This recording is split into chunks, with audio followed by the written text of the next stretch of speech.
This is a wrap-up video for my play of the Haye Sainte scenario of Wellington's victory. The reason being, you can kind of see from the situation we've got Mont Saint Jean here, Haye Sainte there. This is the edge of Hougoumont, Papillotte here, and the time is now 5:30 p.m. So the Prussians are already being seen in the sort of outside the confines of this particular scenario. The Prussians are already coming on. And the situation in my playthrough here, as you can see, is that the French are being pushed back. Essentially, they've come onto the defensive. They had their last chance really in cavalry, which have been sent around here, but the British had enough cavalry over to release and send over to this side to sort of balance that out. So those French cavalry didn't have the freedom of movement that they were hoping to, combined with these, to destroy the force around here, completely collapse the right flank of the Anglo-Allied forces and give them the victory, which would have been bringing the Anglo-Allied morale down from 155. Both of them start on the same morale. That was my first play of it, which I finished on my second play. The morale was falling down like this. This is the French, this is the Anglo-Allied. Essentially, if we track here what happened, this is the amount of brigades released on the hourly turns. So the French had 7, Anglo-Allied 4, first hour. Goes up to 11 and 9, 12 and 13, so now they're about par. So some of these, the ones in brackets, these were released because they were attacked. So not because Wellington wanted to release them. Then we come over, that end is the sequence of play.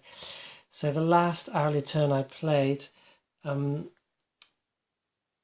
the French, they had 14 brigades, so they lost 14 morale points, 14 brigades released, they lost 14 morale points on the hourly turn, and special scenario rule, the Anglo-Allies used nothing for their brigades released, and that effectively is what cost the game. It's obviously some sort of balancing thing. That is the morale that is left. So if you look, they started at 155. The first hourly turn, they've both lost about 10 morale points. So a few losses and their releases. Now we come, the French are losing a bit more, but they're still about par. And then on this hourly turn, still about par, but then the French attack really begins in earnest, and you can see like they're losing a lot, not managing to necessarily equal it, but then that brings them down. If you add that 14, the equivalent to the subtract it from the 37, the Anglo-Allied would be down to what, 23. So they would be suffering more than the French, and the French would be able to continue with possibly winning the game there. But as it stands, and as the losses mounting up, the French could only inflict more British losses really if they were on the attack. But as we can see, they've come over onto the defensive with that extra edge in exhaustion from their brigades, perhaps. We can call it because they're fighting up the hill or whatever.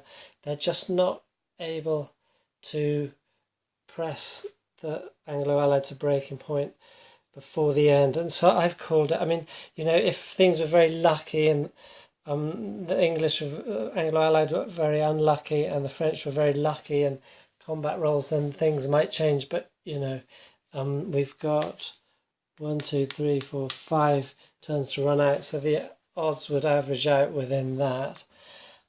It's not really going to happen.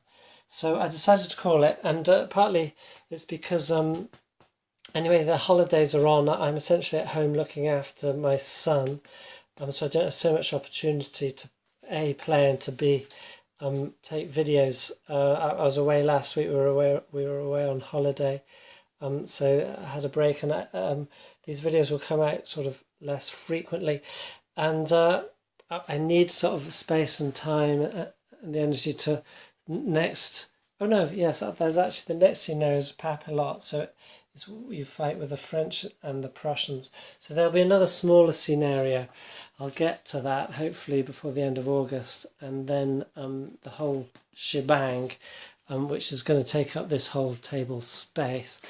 You can see it's all a bit of a mess at the moment, including stuff brought back from the holiday, etc. So games that I didn't manage to play, like I took some small games, Arriba España, which I've played before. That's nice. I stuck it. It's in a tin box, and perhaps that coupled with the small map size gave me the idea of magnetizing. It's the only game which I've. No, it's Telelai. Also, Eastern Front Solitaire I've magnetized. So to play, you know, to transport and play, and B, to stick up on a wall, you know, have it on a wall and give oneself sort of a lot of time and luxury, unhurried movement, you know, not having it sort of set up and needing the space for other things. I also took another Counter-Strike mini game by Xantium Reborn. Didn't get anywhere near playing either of those. I also took this is a Napoleonic Battle System by Joseph Miranda. I think it's from 1995. From Strategy and Tactics magazine. It came twinned with Victoria. So these were two different systems. This one was by Vance von Boris, and that looks interesting. So interesting take on that battle. They're both sort of smaller map games, so the map size being about that big. These Counter-Strike ones, the map size is about that big. But Friedland's a more sort of standard, Victoria's a more a standard Napoleonic war game type thing. This Friedland game, which was within the Napoleonic Battles system, which was obviously intended to be a series, never panned out. It looked very interesting, and I managed to I cut and punched the counters and trim them and set up for a game. Never managed to play it, but it has 3 different combat results tables, so like skirmish fighting, more than 3 I think, skirmish, line attack, cavalry, probe, cavalry pursuit, and artillery bombardment, coupled with optional fog of war, and then essentially trying to activate commanders. But anyway, it looked like a very interesting attempt at a different system. So I'd kind of like to play that. I also, in between sort of feeling a bit of fatigue from that, I played a quick game of Blood on the Tigress.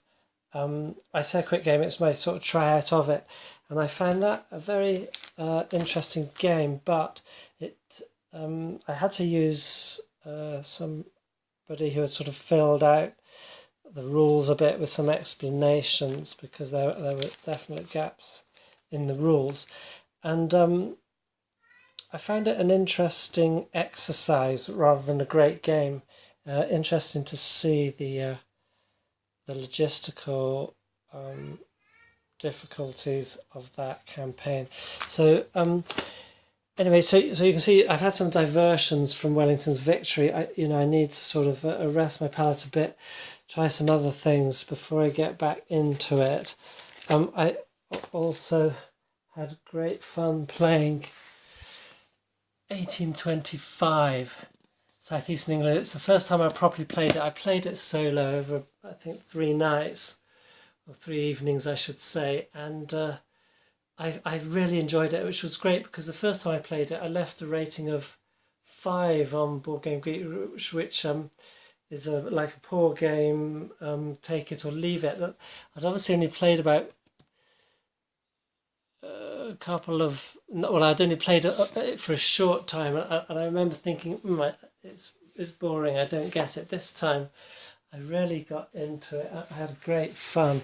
I also used the solo system to help me for the initial start of it, in that I used this to give me the kind of like types of the players that were playing, at least the initial types. So I had an aggressive player, I had a defensive player, I had a copycat player, and a builder player, as it were. And I was quite surprised. The aggressive player, he took Northwestern line and looked like he was going to be the winner. He actually came third, and the guy who I thought was second in place actually came last. And one of the ones who I didn't think was really a runner actually came first. So it was quite surprising. It was great fun to get into that. I've played 1830 once before with a group, my first ever time in a mini-con here in Italy, and I enjoyed that. So it made me want to try out what I have of the 18XX, which is this. Incidentally, I picked that up in a second-hand shop in the UK for like £2, £1.99, so that was a great surprise and really liked it. What I'd also done is rearranged my gaming shelves just slightly, in the sense that this bottom shelf here and this side of the top shelf there are all unplayed games.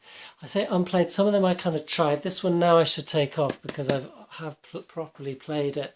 Like some of them, like say Zorndorf and Lee versus Grant, I've tried introductory scenarios of those, so I tried them a bit, but I haven't properly got into them and played them. So these are all games which I want to play, because they're from the games that I have here, not counting magazine games that I have, and maybe a few print-to-play games that are unplayed. So these are all my unplayed box games. This one, Tokyo Express, a solitaire game, I've tried 2 or 3 times, and I know people really rate it, and I just can't get into it, and I really want to give it a good go, because that's why I put it on there, because I've also got some other solitaire games which I haven't included there, because I've just been reserving my solitaire games for this cupboard space. And the Peloponnesian War, again, that's one I sort of toyed with but haven't properly played. And again, that's quite a difficult one to get into, because it's an interesting thing that one's the game where you start playing one side, and if that side starts winning, then the system demands you switch to the losing side. So as a solitaire player, you're always in the major sort of hot seat of challenge. You're never just going to have a runaway win. And essentially that's kind of like systematizing what really tends to happen, at least for me as a solitaire gamer, in the main, which is that whichever side you're playing, the side that is losing is kind of favoured, because you have to put more effort into it to make it to make the game interesting, essentially. But anyway, that's a bit of digression. So I put Tokyo Express here because I want to give it a go. What I found, what my gripe about this is, and it's the problem which you can have with solitaire games, is that it has a solid naval system. For example, like it's like a tactical naval game, so you have turning circles and so forth. So you play the Americans, and the game plays the Japanese, and so you have to be careful how you maneuver your fleets and so forth like that, according to the rules for tactical ship movement. And then the Japanese, they just don't follow it. So what I found, I'm sorry I'm explaining to you without any, not looking at a map or units or anything, but it's just a brief capsule of my problem with it, is that essentially what happens is that, say you're on the surface. Let me just demonstrate here. And you've got your American forces here, and you know, for example, that, if we choose this, we know that we can, we're at this such and such speed, so the tightest turn we could do is perhaps that. And then say you've got some Japanese forces here in a comparable situation and comparable speed and ships and what have you. And so as a player, I'd say, right, if I calculate, I can do that. Now I'll see where the Japanese are, and I'll calculate what they can do, and try and work in that, try and get within inside their maneuver with that. But then this game system, it just does whatever it wants. So the Japanese ships may then be able to, I can't say for exactly, but do something like that, something which you could never do if you were their ships. And so I kind of, all those times I tried it, I've been left thinking, well, how can I play this? What am I playing against? Is it just a completely random selection of forces doing whatever they want? It feels like the when you play those computer games and the computer cheated, it did stuff that are not allowed within the parameters of the game, at least for the player. And I felt the same with this. So I want to get into that. That's one reason this is here, to crack it and find out why it's rated so well. This, I think I have played it, but many, many years ago. I don't really remember it. Gulfstrike I really want to get into. I thought I didn't have a counter sheet for this. I thought I bought it with a counter sheet missing. On the second look, I seem to have that. I don't know if I picked that up along the way. Fireteam, a game I just didn't really have much interest in it as such, but it was very cheap on eBay. I often do that. You can see players' copies and so forth, just because I love war games. It's cheap. I can't really go wrong with an evening's entertainment, even if I don't enjoy the game at the end of the day. Guderian's Blitzkrieg, again, I got that because it was cheap, because I want to get into OCS. I know this isn't current OCS at all, but I had DAC. I had to sell it to come here to Italy to get the funds to do it. So I got this as a replacement, in a sense. I don't mind if it's out of date. It's still an interesting, intelligent take on a campaign. So it'd be interesting to see what Dinessig did, even if it was what he did back then. Black Wednesday, I played scenario of that. It's great, but like a lot of the games, especially the tactical ones, takes a long, long time to play. So I'd like to play the full scenario of that. Triumphant Fox, that's going to be interesting, because that's by the same designer who did von Manstein's Backhand Blow, which I found an excellent game. It's operational and wonderful, with many sort of twists and turns and nail-biting action all the way. City Fight, that's a classic. It's a 2-player double-blind system. How can you do that as a solitaire player? I'll just become schizophrenic for a week and do that. Operation Overlord, recently I've covered by Callendale in his videos. I haven't watched them, but I will probably watch them as a precursor to playing that. Again, that's going to be hidden information. It's going to be difficult solitaire, which is why I haven't got it to the table yet. I have taken it out and looked at it. But it looks like quite a light rule set. Pursuit of Glory, played Pass of Glory. Pursuit of Glory looks interesting. Eastern Campaign, so, like Blood on the Tigris. That's an interesting campaign. Related to that, got Lawrence of Arabia up there, so maybe play those around the same time. Season of Alexandria, another oldie, a sort of base game that's transmogrified somewhat. Warlords, very interesting multiplayer game. Again, I've toyed with it.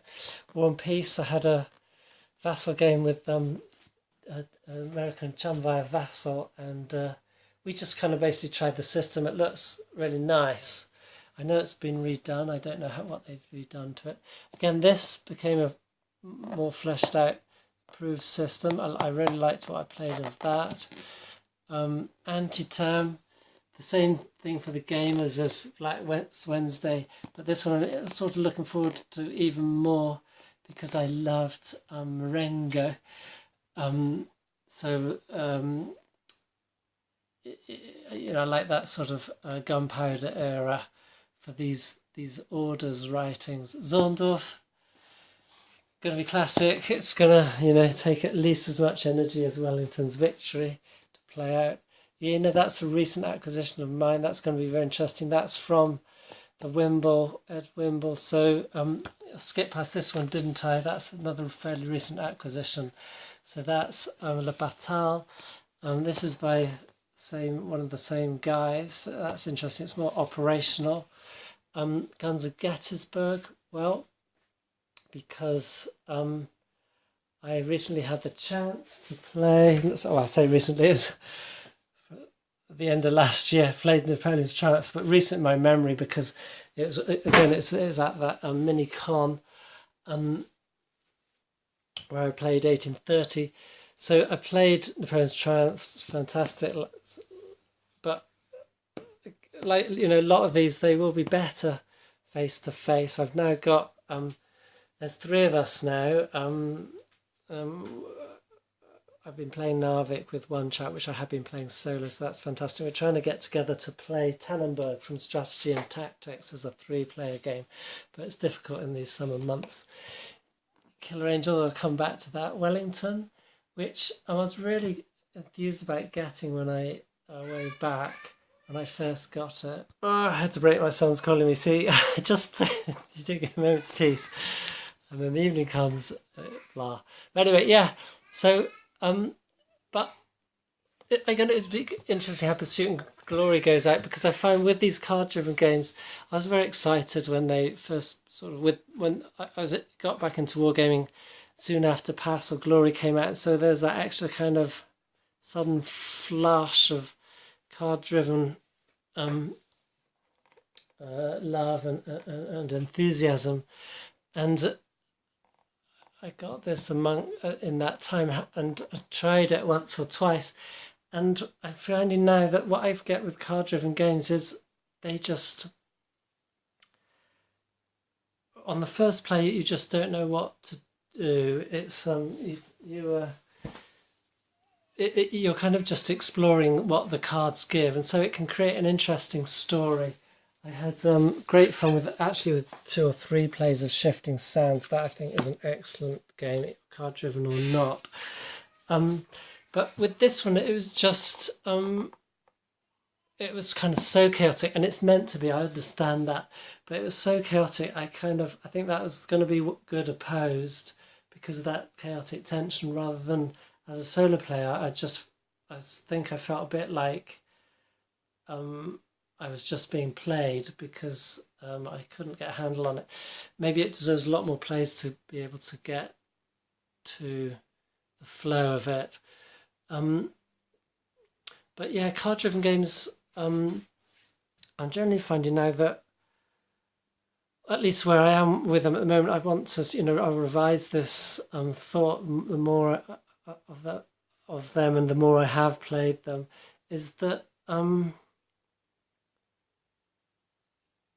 the events are they give a historical flavour, but unless they're really scripted, they don't really make sense. So you can play an event that happened in this year historically in a completely different year, for example, a complete different area of the campaign or anything like that. So at the end of the day, the events are just like arbitrary.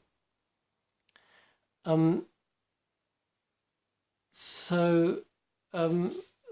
you sort of got past that and just treat the events as the sort of the powers that they give you, then it is becoming a very different game. That it is becoming this. You have to know the deck. You have to know. So it gets me a bit to the point of, like I imagine it got with games like back in the day when you couldn't just enjoy a war game. You had to factor in. You had to find the correct factors for your 3-to-1 odds in combat. So you wouldn't just sort of kind of do historical things like, okay, I release this brigade or this division and follow it up with this division. You'd, as a historical commander might do, you're looking at what their factors are and how you can combine them to get the magic odds to create the result that you want.